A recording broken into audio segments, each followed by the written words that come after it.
Hello everyone, so this is my first video blog. I'm excited to share with you some of the things that have been going on the past few days during this institute. I've blogged a lot during the last few days. I think I have 3 blogs up right now, but just to talk a little bit about what I didn't write. Cynicism, I guess, is something that's been really discouraged throughout this institute, and it's made me think a lot more clearly, I guess, about being skeptical rather than pessimistic about progression and developmental progression around the world. Something that I'm really frustrated with, though, is we watched the movie Black Gold yesterday, or the day before yesterday, and we watched a film this morning about blood diamonds and conflict diamonds in Africa, especially in Sierra Leone and in Angola. And what really frustrates me about hearing about those conflicts, I mean, I knew about the blood diamonds, I didn't know so much about the coffee trade, and learning about fair trade. It's just incredibly impossible for me to comprehend how materials can outweigh a human life, especially a child's life. To think that we as people could go so far as to exploit and murder so many just for money, for nothing other than money. It's like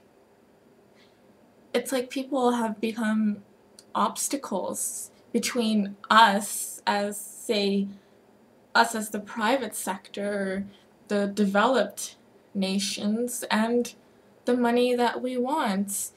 The endorsements that a lot of countries put in, the political endorsements as well as the economic endorsements that developed nations put in to underdeveloped countries, or so they say, it's just phenomenal. When I really liked how Smillie, when he was here today, brought up that in Somalia, a lot of the reasons for the coup d'etat, I guess, against Siad Barre, and a lot of the dictatorships that go through Africa, West Africa, East Africa, all of Africa in general, are brought on because of Western politics, because of the Cold War, because of our interest, because of Canada's interest, the US's interest, Europe's interest, Russia's interest.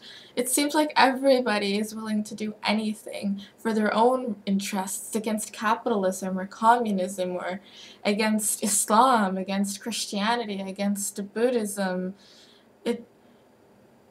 We'd rather go against things that are as simple as a belief system or choices that we necessarily might not agree with, rather than going against what's right and going against genocide and famine and poverty and human rights violations. Why is it that none of us can stand up and mobilize enough as so-called civilized nations for these things that are so important? Well, at least a lot really important, I think, to a lot of the people that are here and to a lot of the people that might be watching this, but maybe not so important anymore to corporations and industries. Or again, that brings us back to our responsibilities as citizens of Canada, as global citizens. I really think that we should make a conscious effort to always buy fair trade, and, well, as fair trade as we possibly can buy, and what we can do, whatever we can contribute as citizens and as humans to all our brothers and sisters around the world. What's so amazing to me is that we're all the same. We're all different and unique in our perspectives and our individualities, but we're all people. And it's just so incomprehensible that we can do this to each other. Now, I don't remember who said this, but there was a guy who said that it probably isn't any environmental disaster or any well, per se, or anything other than humans who are probably in the end going to exterminate other humans. You know, whether that be through environmental or economical or political reforms or policies that are biased and aren't really looking out for the interests of everyone. We're killing ourselves, we're destroying ourselves faster than anything else living today is, even animals, nothing. I really respect Paula when she brings up the fact that Indigenous peoples in Canada were smart enough to know how to live with nature. And so we come here and we settle here and we decide that, you know, their culture, their entire civilization was worth nothing and that they knew nothing, and we are so wrong in assuming that and so ignorant in assuming that, and so much knowledge is gone. Entire civilizations have been blown out all through the Americas. And why? Because we're better.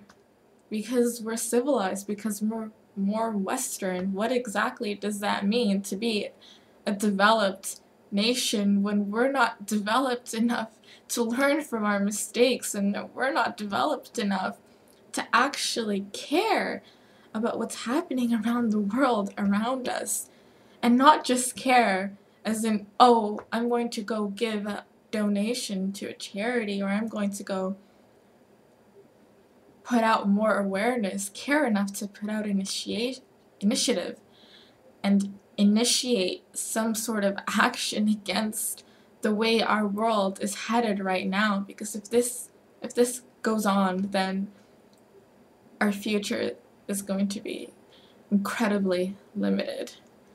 I'm really thankful to be at this institute with a lot of like-minded people, because if anything, what last night showed us when we went to the pub and how we celebrated Dave's birthday, I mean, there were so many different cultures, so many different languages, so many different perspectives and individualities showcased.